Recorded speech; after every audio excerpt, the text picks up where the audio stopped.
And I'm not referring to, when I say coalition, I mean the outside groups, not the Hill, meaning Congress or the White House.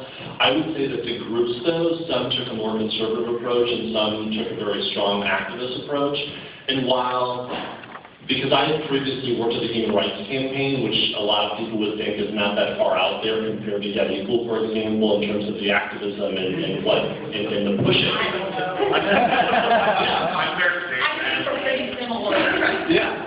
So, but I have oftentimes truly believed, and I still do, and I don't think I'm being naive, that it's not so much us versus them in terms of the dynamic of the groups, as much as when Get Equal had gone out there extremely strong on issues and doing actions, I truly believe it gave the space for some of the more beltway groups to then move even more in the direction. And frankly, as the conversation and uptick had happened, whether it was through the blogosphere, then pouring into the mainstream media of some of these actions and what was going on, I believe that it then gave Nancy Pelosi the cover to have her House vote when Secretary Yates wrote her asking it not happen, and it gave Carl Levin the chance to do what he needed to do in the Senate Armed Services Committee when a lot of people were calling him saying, don't hold that vote. And let's not also be revisionist either. This was not pretty. It was not easy. It was not coherent. A lot of this was, we're going to figure this shit out, and it may break some hearts, and it may break some relationships, but we're going to figure it out.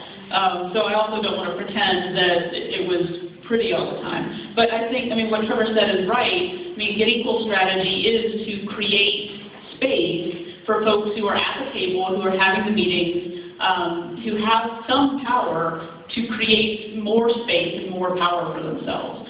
If everything works right, that's what happens. It doesn't always work right. But that's our hope, is that the HRCs of the world and the SLDNs of the world, if there are people screaming outside on the White House fence, like Ian Finkelbinder and Scott Woolidge, who are sitting right here, if there are people outside screaming, handcuffing themselves to the White House fence, then that gives more power for the folks at the table to say, there are crazy people behind me, and I don't know what to do with them. You have got to give me something so that I can go back out to the crazies. And we're totally okay with